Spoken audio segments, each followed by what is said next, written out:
요한복음 10장 7절부터 10절까지 말씀입니다. 우리 함께 한 목소리로 읽겠습니다. 그러므로 예수께서 다시 이르시되 내가 진실로 진실로 너희에게 말하노니 나는 양의 문이라. 나보다 먼저 온 자는 다 절도요 강도니 양들은 듣지 아니하였느니라. 내가 문이니 누구든지 나로 말미암아 들어가면 구원을 받고 또는 들어가며 나오며 꼴을 얻으리라. 도둑이 오는 것은 도둑질하고 죽이고 멸망시키려는 것뿐이요 내가 온 것은 양으로 생명을 얻게 하고 더 풍성히 얻게 하려는 것이라. 아멘. 아멘. 우리 예수 그리스도 안에서, 말씀의 은혜 안에서 하나님이 주시는 차원이 다른 더 풍성한 은혜와 복을 누리는 믿음의 사람으로 사십시다.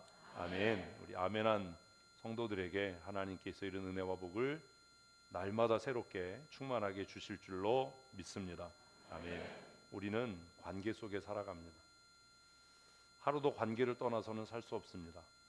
그래서 사회학자들도 철학자들도 예로부터 인간은 사회적 동물이다라는 말을 했습니다.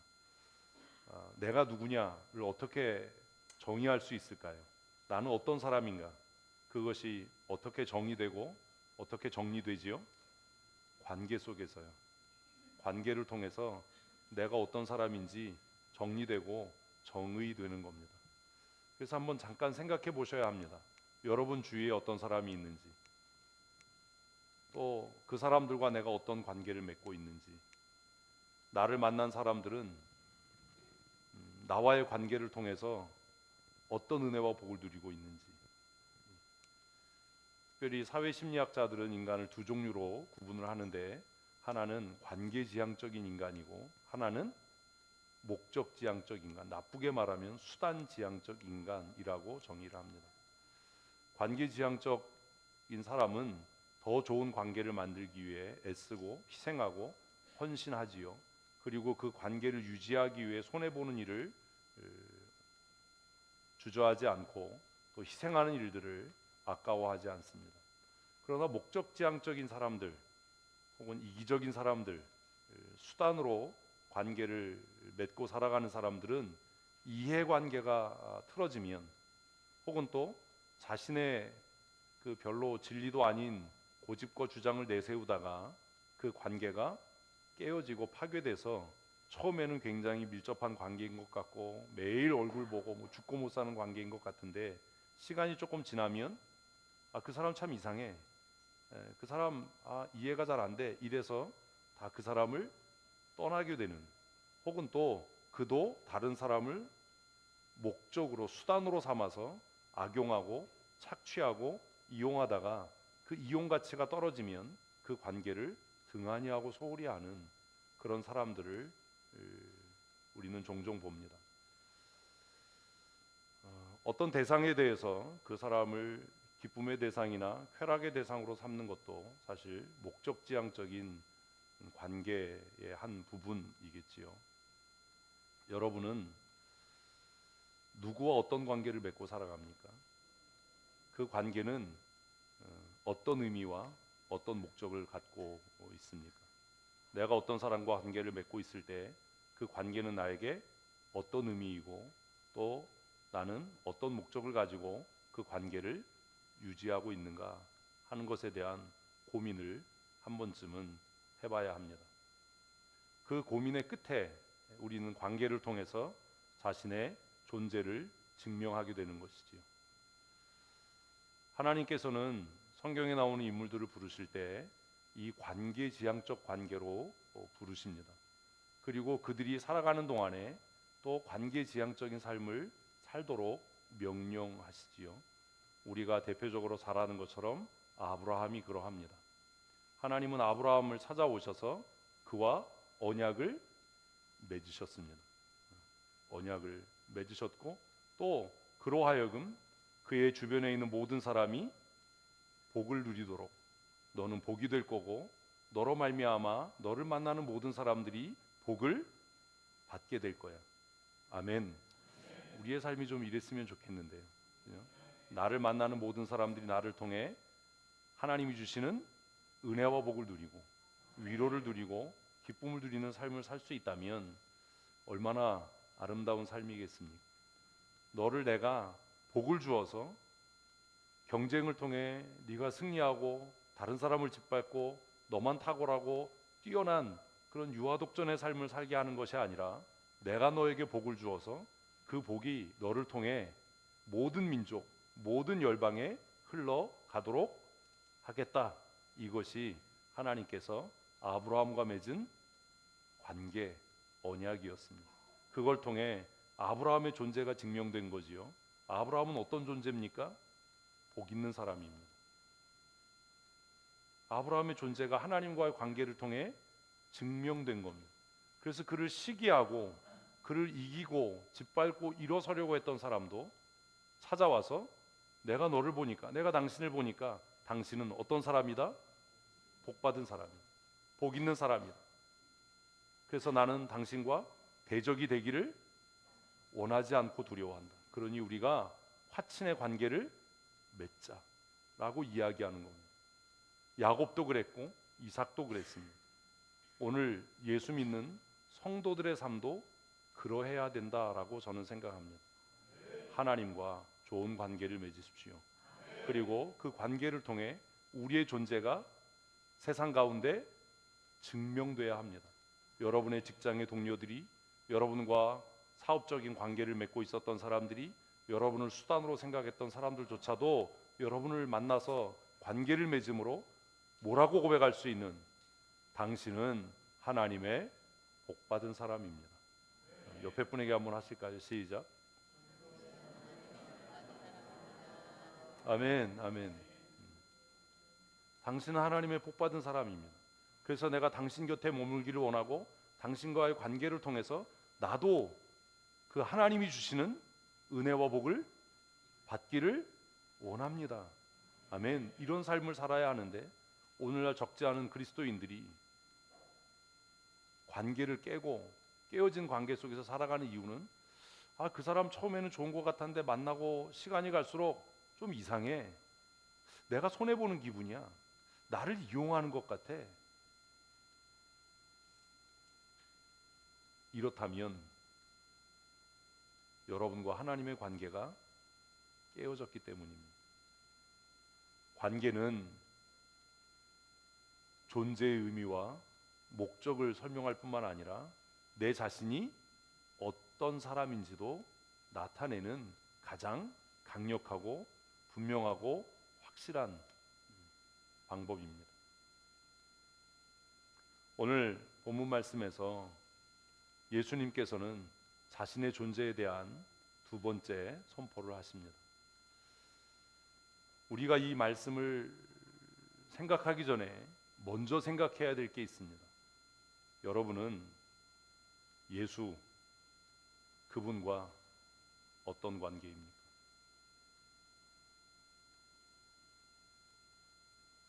예수 그리스도는 여러분에게 어떤 존재이고 어떤 의미입니까?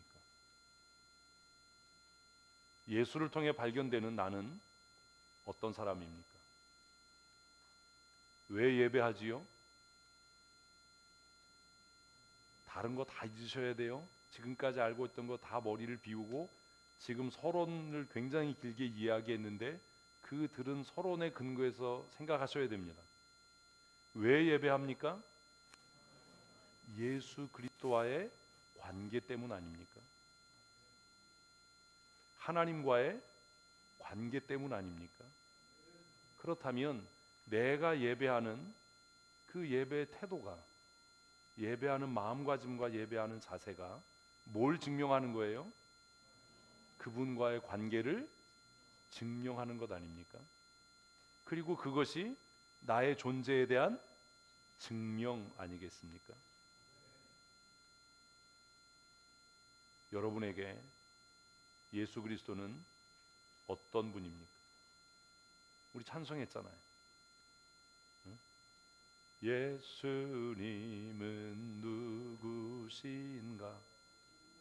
그렇잖아요. 그러면 말해야죠. 그는 나의 기쁨이 되십니다. 그는 나의 생명이 되십니다. 그는 나의 존재의 이유이고 목적이 되십니다. 뭐 이래야 되잖아요. 정말 예수 그리스도가 내 존재의 이유이고 목적이라면 오늘은 바빠서 예배 못 가겠는데요. 내가 어제 밤잠을 설쳐서 내가 오늘 예배에 집중이 안 되는데요 라고 말할 수 있을까요? 그건 여러분이 알아서 결정하는 거예요. 예수, 그는 나에게 어떤 의미, 어떤 목적인가? 그리고 한 걸음 더 나가서 그와 나는 어떠한 관계인가?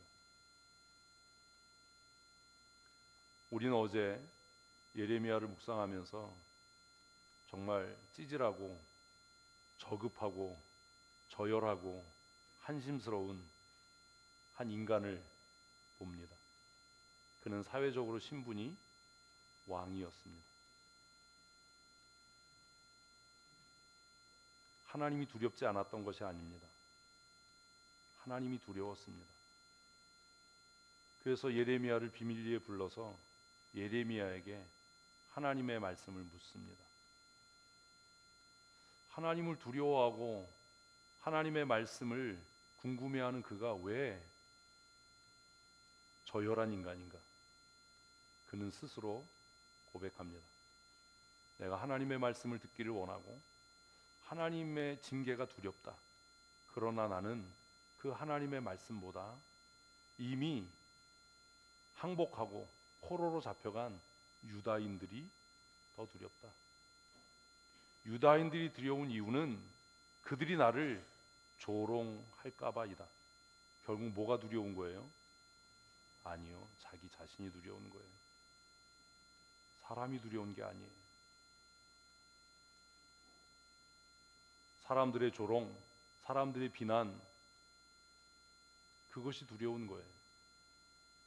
사람이 두려운 게 아니라 자기 자신의 그 저열함이 드러나는 것이 두려운 거예요. 자기 자신의 열등감이, 자기 자신의 무능함이, 자기 자신의 신실하지 못함이 드러나는 것이 두려운 거예요. 무엇보다도요? 하나님보다도요. 예배의 자리에 나옵니다. 신앙생활하는 것 같은 모습이 있습니다. 오랫동안 교회를 떠나지 않았습니다. 그래서 이야기합니다. 나 하나님의 말씀을 묵상합니다. 기도합니다. 예배합니다. 예배의 자리에 나옵니다. 하나님이 두렵습니다. 그러나 나는 그것보다 더 내 삶의 무게가 두렵고 사람들의 평가가 더 두렵습니다. 누구랑 똑같은 이야기 하는 거예요? 그 저열한 인간이었던 시드기야와 똑같은 이야기를 하는 겁니다. 하나님이 두렵기보다 사람들의 평가가 더 두렵습니다. 내 마음의 중심을 아시고 내 마음의 중심을 살피시는 하나님보다 나를 판단하고 정죄하고 뒤에서 비웃을 사람들의 평가가 더 두렵습니다. 그래서 하나님과의 관계가 어떠한가에는 관계가 없고 사람들이 나에 대해서 뭐라고 평가하는가? 내가 혹시 사람들에게 우습게 보이지 않을까? 이게 더 두려워서 예배가 안 되는데도 예배가 되는 것 같은, 믿음이 없는데도 믿음이 있는 척하는 그런 일들을 계속 반복적으로 하면서 살아가는 것 아닙니까? 여러분, 하나님이 살아계신 것 믿으십니까? 네. 언젠가 우리가 하나님의 심판대 앞에 설 것을 믿으십니까? 네. 여러분은 하나님과 어떤 관계입니까?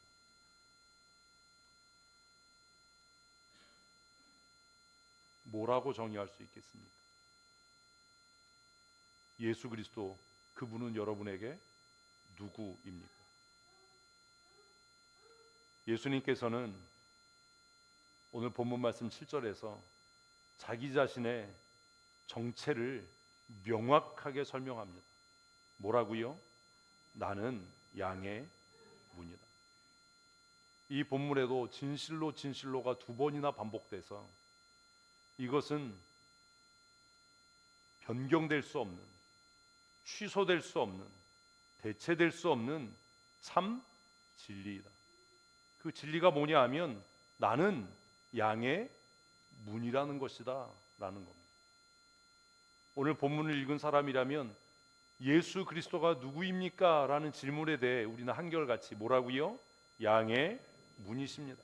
예수 그리스도, 그분은 양의 문이십니다 라고 고백하게 되는 거죠. 그렇다면 양의 문이신 예수 그리스도라는 말이 의미하는 것이 무엇입니까? 여러 가지로 생각할 수 있잖아요. 이건 여러분들이 정의해야 되는 거잖아요. 말씀을 전하는 설교자의 정의보다도 내 자신의 정의가 중요한 것 아니겠습니까? 예수님께서 스스로를 양의 문이라고 말씀하신 이유와 목적이 무엇일까? 그분이 양의 문이라면 그 문으로 들어갈 수 있는 자는 누굽니까? 그냥 양이 아니고 그분의 양입니다. 아니, 대문이 있다고 아무 문이나 다 들어갑니까? 우리 가끔 그럴 때 있잖아요. 깜짝 놀랄 때가 있잖아요. 그럴 때 없으셨나 봐요.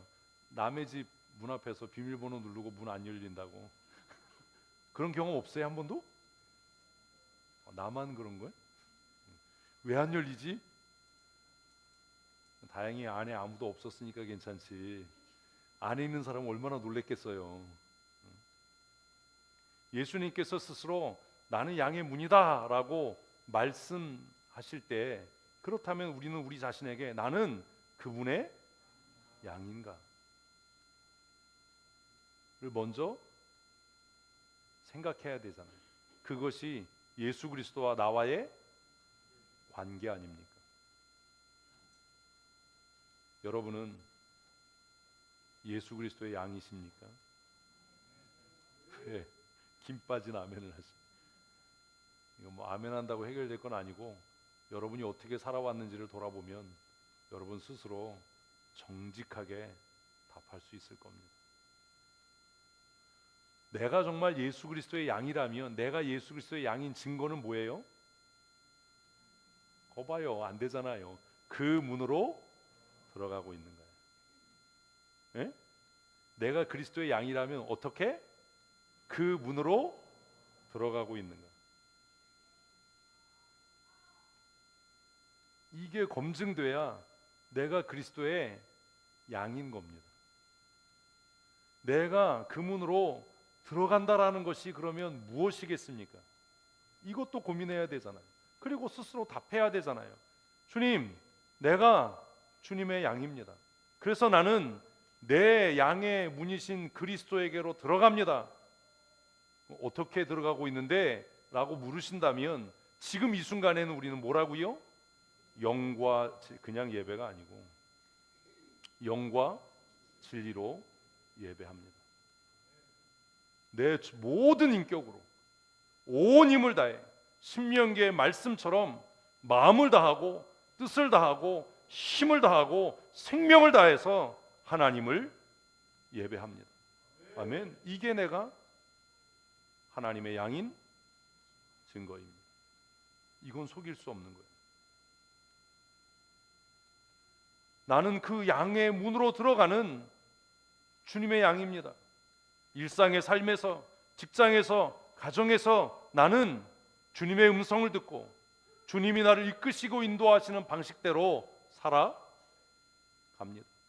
내가 내 스스로 꼴을 구하기 위해 애쓰지 않고 내 앞서가신 예수 그리스도의 발자국을 따라 살아갑니다. 이것이 내가 그리스도의 양인 증거입니다. 이래야 되잖아요. 내 주위에 있는 사람들이 뒤돌아서서 야, 저게 집사랜다, 저게 권사랜다, 저게 장로랜다가 아니라 저 사람은 참으로 하나님께 속한 사람이다 라고 고백하는 것을 제가 들은 적이 있습니다. 이것이 내가 주께 속한 양의 증거 아니겠습니까? 많은 사람들이 그런 거 없습니다. 아, 교회 나가면 술 먹으면 안 되나요? 담배 피면 안 되나요? 도박하면 안 되나요? 해도 돼요. 그게 구원과 관계없어요. 그러나 중요한 것은 우리가 참으로 그리스도의 양이라면 그렇게 하면 지옥 가고 벌 받아서가 아니라 그분의 삶을 따르고 그 음성을 듣는 삶을 살기 때문에 스스로 절제하고 그 말씀을 지키는 것이지, 그게 우리에게 또 다른 무거운 짐과 정죄의 기준이 될 수 없다는 겁니다. 사랑하는 성도 여러분, 여러분은 그리스도의 양입니까? 그리스도께 속한 그리스도의 사람입니까?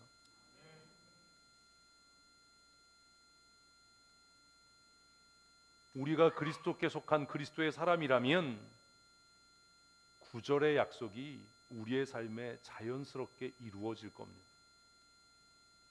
누구든지 뭐라고요? 나로 말미암아 들어가면. 이 표현이 좀 어색하지 않나요? 하나도 안 어색하십니까?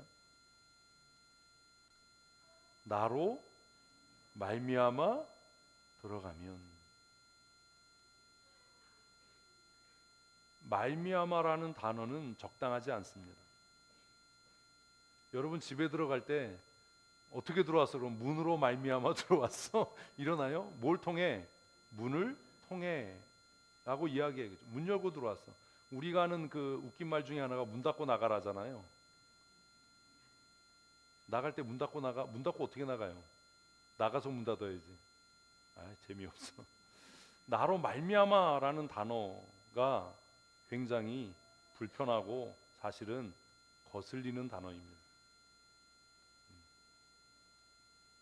왜 말미암아라는 단어를 썼을까요? 번역할 때 원어에 가장 가깝게 번역하다 보니까 이렇게 된 겁니다.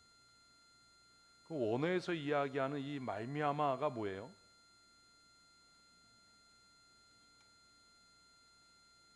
예수님께서 우리의 구원의 수단이 되신다. 말미암아는 수단 아닙니까? 방법, 무엇을 통하여, 이런 뜻이잖아요. 그래서 번역하면서 그 의미를 그냥 살려서 번역한 거예요. 그러니 예수 그리스도를 통하지 않고는, 예수 그리스도 외에는 다른 구원이 없습니다. 아멘.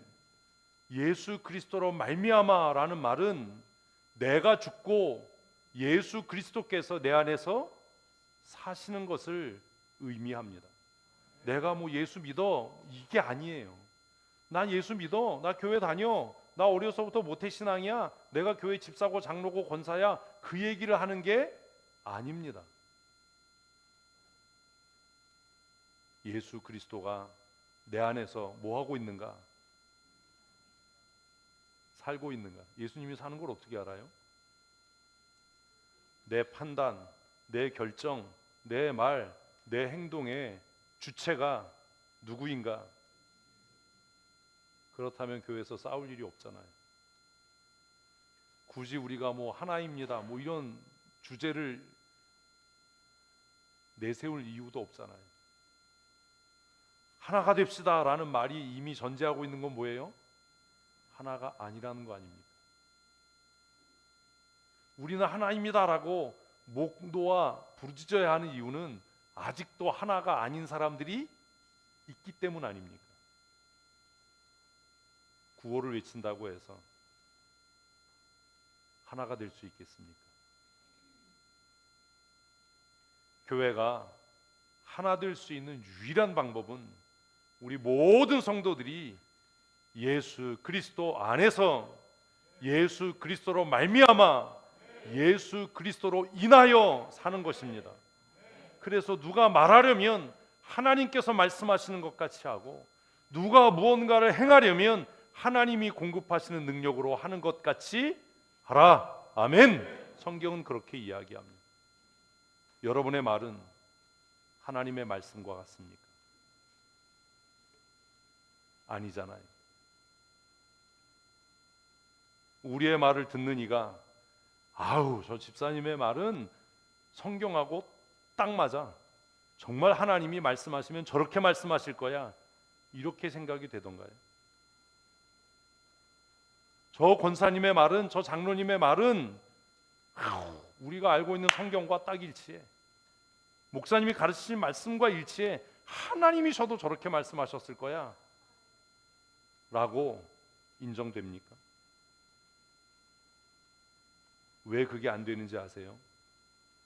그렇게 말하는 그 주체가 어디 안에, 예수 안에 살고 있지 않기 때문이고, 예수로 말미암아 예수 그리스도 안에서 예수 그리스도로 인해서 살아가고 있지 않기 때문입니다. 실수하지 말아야지, 다시는 그러지 말아야지, 백날 결심해도 똑같은 일을 또 하는 이유는 우리의 결심으로 이 문제를 해결할 수 없기 때문입니다. 답은 간단합니다. 어떻게 간단해요? 예수 그리스도 안에 사는 겁니다. 예수 그리스도로 말미암아 예수로 인하여 예수 안에 살아가는 겁니다. 그럼 그렇게 하는 게 도대체 뭐냐? 그걸 고민해야 되잖아요. 한 번쯤 생각하세요. 말하기 전에 내가 알고 있는 성경은 이런 상황에 대해 뭐라고 말씀하시는가? 예수님 같으면 이 상황에서 어떻게 말하고 어떻게 행동하셨을까? 그 생각이 전혀 들지 않는다면 우리는 예수로 말미암아 사는 사람이 아닙니다.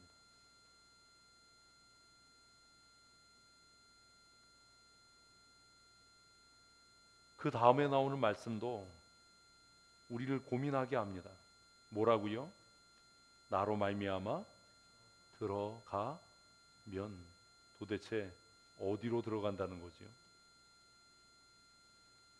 뭐 물리적으로는 양의 우리로 들어가는 거겠죠. 네? 양의 우리로. 그럼 양의 우리에는 뭐만 있겠어요? 그 양만 있지 소가 있겠어요? 그 양의 우리에는 제가 잘못했어요. 어떤 양이 있겠습니까? 예수 그리스도가 주인이신 양만 있겠죠. 다른 말로 하면, 우리의 말로 표현하면 누구요? 구원받은 자들. 우리는 이것을 뭐라고 이야기합니까? 교회라고 이야기합니다. 지상의 교회가 아니라 천상의 교회. 전투하는 교회가 아니라 승리하는 교회. 하나님의 나라와 완벽하게 일치하는 교회. 우리가 교회라고 하는 집단 안에서도 여전히 갈등하고 고민하고 그리고 더 성숙한 사람으로 자라가지 못하는 이유는 우리 안에 그에게 속하지 않은 또 다른 양들이 현실적으로 사실적으로 있기 때문입니다. 마치 애굽에서 나온 이스라엘 백성들 가운데 섞여 있었던 수많은 다른 무리의 사람들이 끊임없이 불평하고 끊임없이 의심하고 끊임없이 인본적이고 세속적인 가치들을 쏟아내어서 이스라엘 백성도 마침내 하나님 앞에 범죄하게 했듯이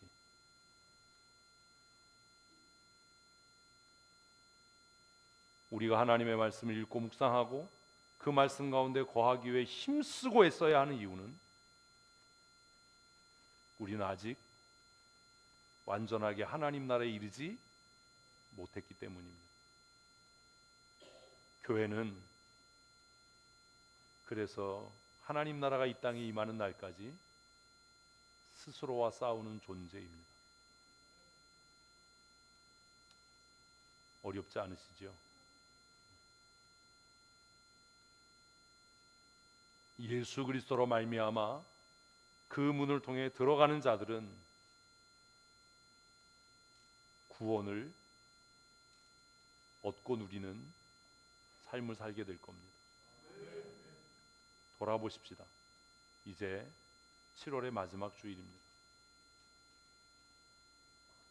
교회는 더 빠른 속도로 더 힘있게 새로워지고 구원의 완성을 위해 달려갈 겁니다. 한 사람도 낙오하지 않았으면 좋겠습니다. 한 사람도 흘러 떠내려가지 않았으면 좋겠습니다. 그것이 저의 간절한 바람이지만 그대로 되지 않을 것이라는 것을 저는 압니다. 예레미야의 간절한 바람대로 이스라엘이 하나님의 치유와 회복의 은혜를 누리지 못했던 것 같이 목숨을 걸고 죽어라고 외쳤어도 듣지 않는 자들과 순종하지 않는 자들이 여전히 있었던 것 같이 교회 안에도 하나님의 나라와 무관하게 흘러 떠내려가는 사람들이 있을 것이라는 것을 압니다. 그러함에도 우리는 하나님 나라를 목적하고 하나님 나라를 소망하고 힘차게 전진해 나갈 것이고 그래야만 할 겁니다. 왜요? 그리스도로 말미암아 그 문을 통과하는 자들은 다 구원을 받을 것이라고 말씀하고 있기 때문입니다. 우리의 구원을 날마다 견고하게 이루어가는 믿음의 사람으로 사십시다. 그런데 이 본문에 또 재밌는 표현이 있어요. 9절을 다시 한번 읽어볼까요? 구원을 받고 또는 들어가며 나오며 꼴을 얻으리라. 뭐예요? 또는이라는 표현이에요. 또는 그러면 A는 아니고 B는 우린 이렇게 이해할 수 있잖아요. 우리의 그 국어로는 우리가 사용하는 언어로는 구원을 받고 또는 그러면 구원은 아니더라도 이렇게 이해가 되는데 이것도 헬라어 원어를 그 단어의 뜻에 가장 가깝게 해석하다 보니까 또는이라는 단어를 쓴 거예요. 여기서 말하는 또는은 그리고 그와 함께 연속적으로 반복적으로 라는 의미가 있습니다.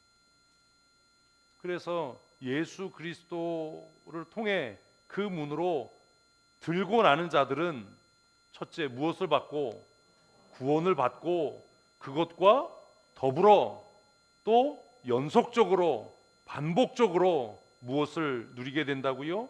꼴을 얻을 것이다 라고 말씀합니다. 사랑하는 성도 여러분, 우리 한 번밖에 못 삽니다.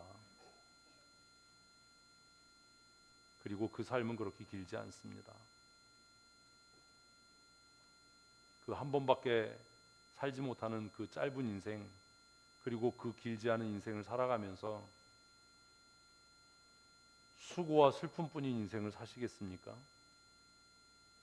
아니면 하나님께서 우리를 위해서 예비하신 풍성하신 은혜를 누리는 삶을 사시기를 원하십니까? 결정해야 되지 않겠습니까?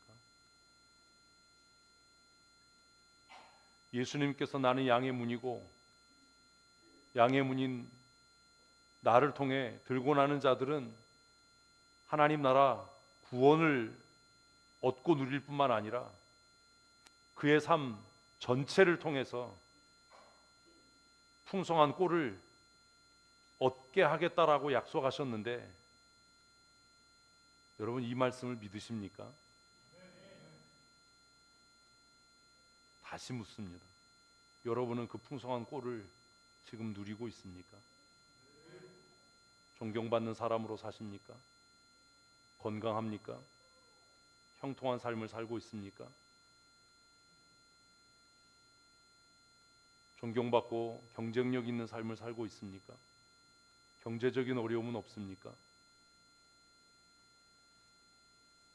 우리의 아멘이 너무 허망하지 않습니까? 예수 그리스도 안에서 예수 그리스도로 말미암아 구원과 영생을 얻은 사람이라면 이 땅을 살아가면서도 우리의 주인 되신 그리스도께서 우리를 위하여 예비하신 풍성한 꼴을 누리는 삶을 살아서 두려움이 없고 염려가 없고 가난하지 않고 강건한 믿음의 삶을 사는 것이 마땅한 일인데 왜 우리는 여전히 두려움의 종으로 살아갑니까? 왜 우리는 여전히 건강하지 못하고 경제적으로 여유 있는 삶을 살지 못합니까? 왜 우리의 삶에는 근심과 슬픔이 떠나지 않는 겁니까? 둘 중에 하나죠. 이 말씀이 거짓말이든지 우리의 삶에 무언가 문제가 있든지. 이건 아멘 한다고 해결될 일이 아니잖아요. 사회와 직장은 그만두고 여러분 잠시, 우리 좀 부끄럽지만 여러분 춘천 성도교회 성도로 살아가면서 성도들에게 신뢰받고 존경받는 사람입니까?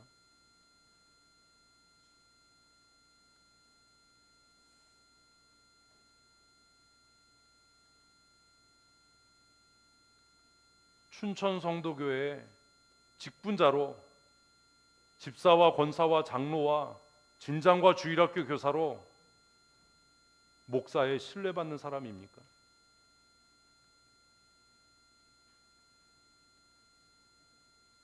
제가 의지하고 목회를 함께 의논하고 함께 무릎 꿇어 기도하고 제 연약함을 다 드러내 보일 수 있는 그런 사람입니까?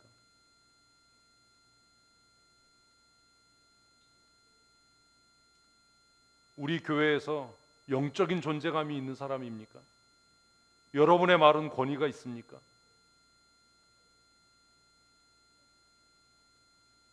교회 어른으로 내가 한마디 하면 따르는 다음 세대, 젊은 세대가 이해는 안 되고 납득이 안 되지만 권사님께서 그렇게 말씀하시니 내가 순종하겠습니다.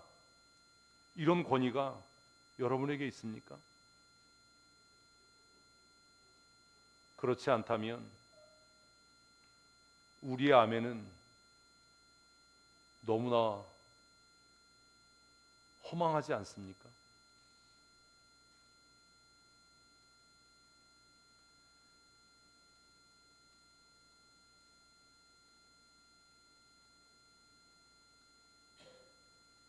예수 그리스도로 말미암아 풍성한 은혜를 누리는 삶,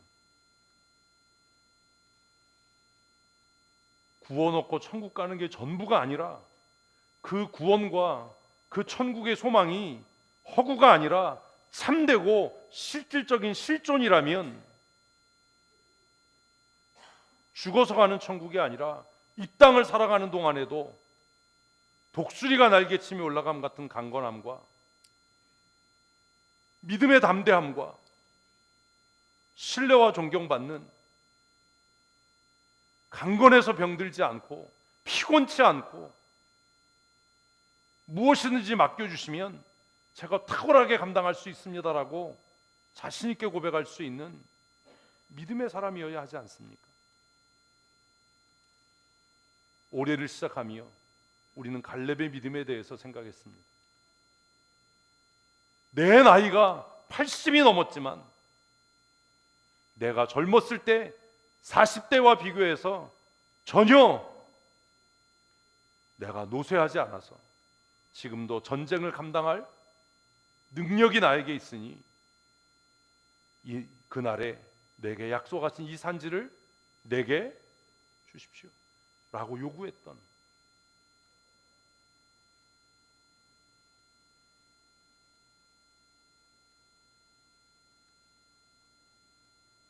그런 영적인 충만함이 우리에게 있는가라는 겁니다.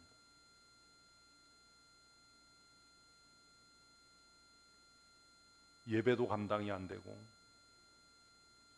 자신의 사역조차도 감당이 안 되는 정말 천박한 신앙의 삶을 살고 있는 것은 아닙니까?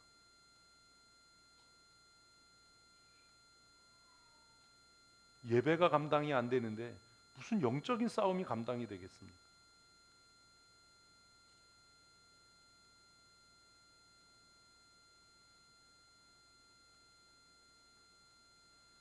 아멘을 해도 뭐라 그러고 아멘을 하는 걸 뭐라고 하는 것이 아니라 그 아멘이 적어도 하나님 앞에 사기치는 일이 되지는 말아야 되잖아요. 참되고 진실한 믿음의 고백이 되어야 하지 않습니까?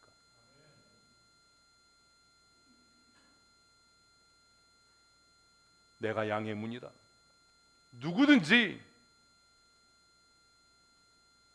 나로 말미암아 구원을 얻게 될 거고, 그는 들어오며 나가며 나로 말미암아 꼴을 얻게 될 것이다. 약속하신 이 약속의 말씀이 올해 후반기에 우리가 굳게 붙잡아야 할 표대가 되었으면 좋겠습니다. 주님께서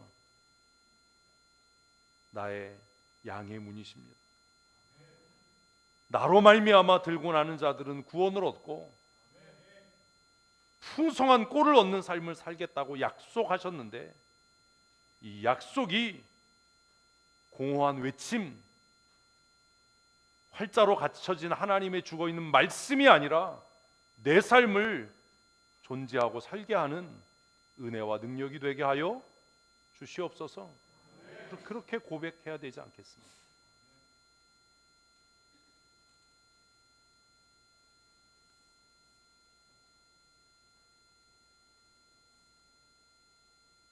예수님의 말씀은 9절에서 이렇게 끝나지 않습니다.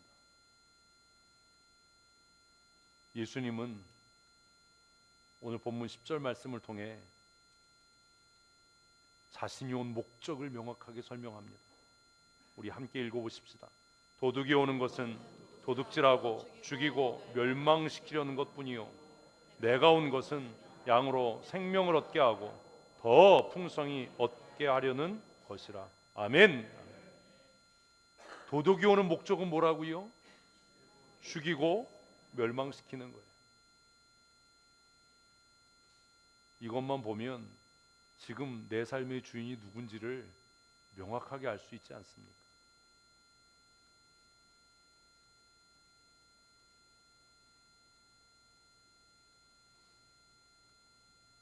사단의 종으로 살아가는 사람의 삶에는 뭐가 진동한다고요? 사망의 냄새가 진동할 거예요. 모든 영역에서. 슬프잖아요. 교회 직분은 장로고 집사고 권사인데 그의 가정과 그의 삶에서 사망의 냄새가 진동하는, 누가 봐도 복받은 사람이라고 인정할 수 없는,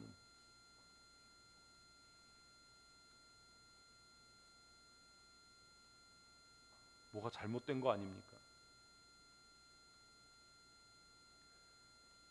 주님께서 오신 목적은 우리를 사망에 이르게 하는 것이 아니라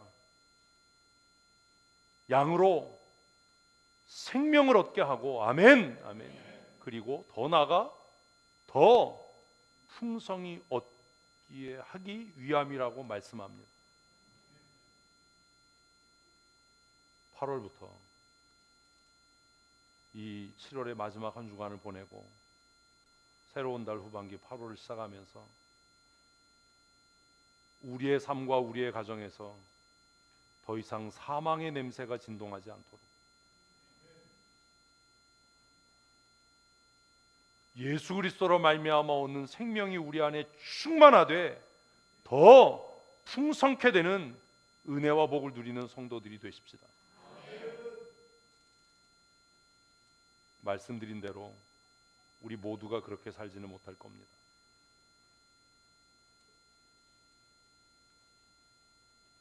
반드시 흘러 떠내려가는 사람이 있으리라고 생각이 됩니다. 그러나 제가 소원하고 원하고 바라는 것은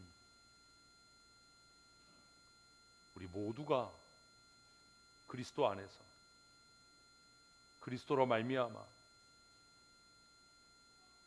생명을 얻되 더 풍성히 얻고 누리는 믿음의 사람으로 사는 것입니다.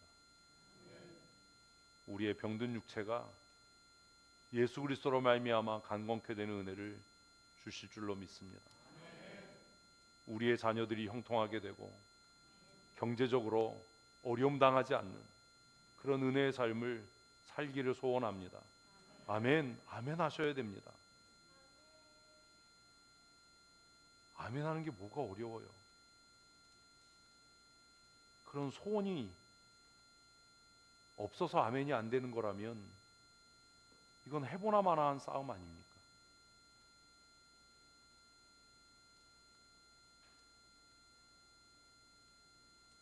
우리의 삶에서 수치와 고난은, 두려움은 떠나가고 모든 사람 앞에 존귀케 하겠다라고 약속하신 대로 어디로 가든지 위에 있고 아래 있지 않고 머리가 되고 꼬리가 되지 않게 하겠다라고 하신 약속대로 더 풍성한 은혜를 누리는 믿음의 사람으로 사십시다. 성도들에게 신뢰받고 존경받는, 다음 세대에게 존경받는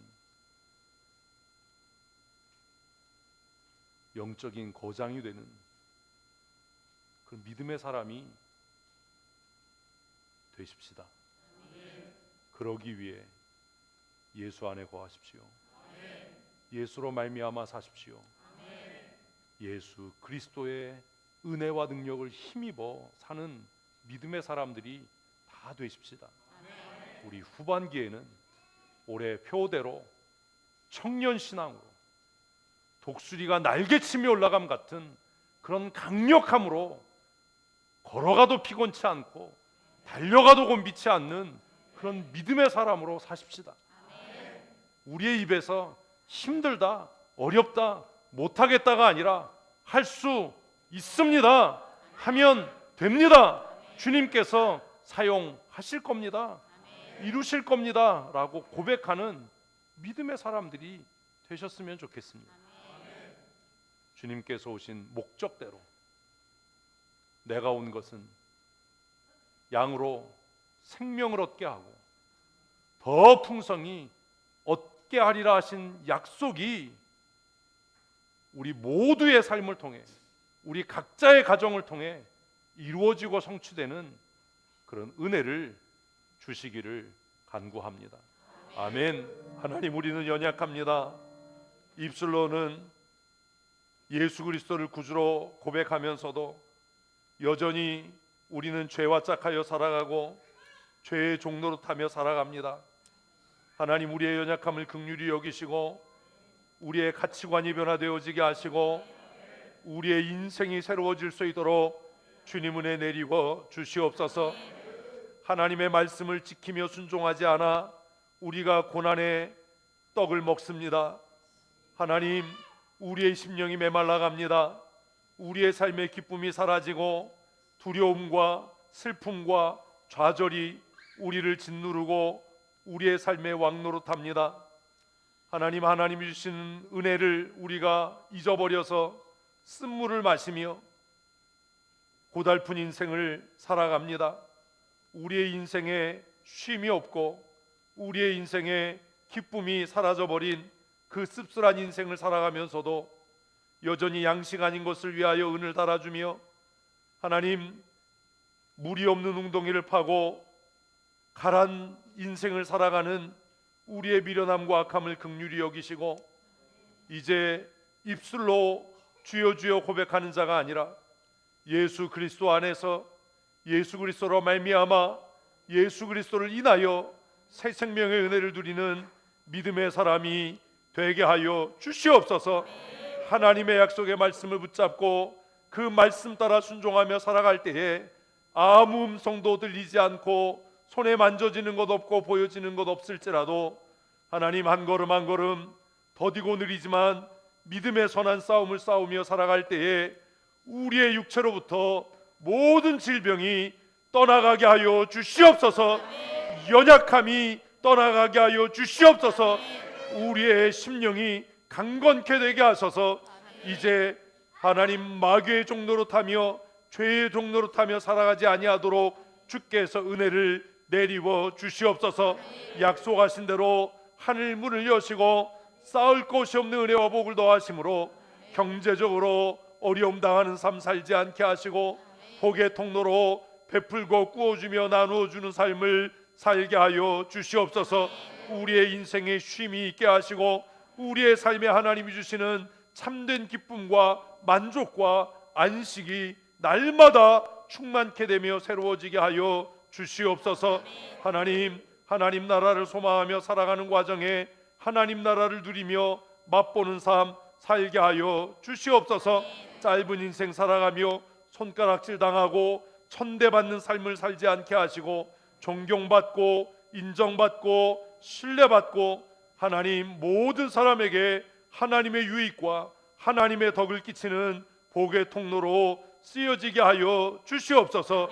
특별히 그리스도의 몸된 교회의 지도자들에게 회개의 영을 불어넣어 주셔서 변명하며 핑계하며 악습을 반복하며 죄의 종로로 타는 삶을 이제 살지 않게 하시고 하나님 앞에 허리가 끊어지듯이 하나님 부르짖어 간구하고 통회하며 자복함으로 새 생명의 은혜를 누리는 거룩한 하나님의 사람들이 되게 하심으로 하나님이 높이심으로 낮출 자가 없는 삶을 살게 하시고 하나님이 승리케 하심으로 패배를 모르는 인생을 살게 하시며 하나님이 부욕케 하심으로 가난해지지 않는 복된 믿음의 삶을 살게 하여 주시옵소서.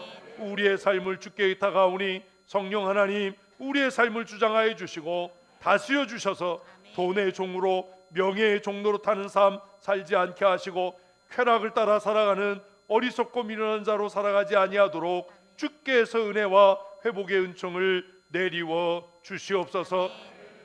우리의 양의 문이 되시고 영원한 생명이 되시며 구원의 보증이 되시고 복의 근원이 되시는 우리 구주 예수 그리스도의 크신 은혜와 아버지 하나님의 크고 놀라우신 사랑하심과 성령님의 감동하시며 새롭게 하시고 충만케 하시며 자신의 죄로 인하여 애통하며 통회하며 자복하며 하나님 앞에 슬피 울며 간구함으로 회복의 은혜를 누리게 하시는 강권적인 은혜와 새롭게 하시는 역사하심과 충만케 하시는 은혜가 오늘 7월 마지막 주일 주 앞에 예배하며 새로운 믿음의 사람으로 성령의 사람으로 믿음의 사람으로 승리하고 열매 맺는 하나님의 사람으로 복의 통로로 쓰여지는 사람으로 살아가기로 다짐하고 결심하고 결단하는 사랑하는 주의 권속들 머리머리 위에와 그들의 자녀들과 그들의 가정과 출입하며 경영하는 일터와 남은 삶 위에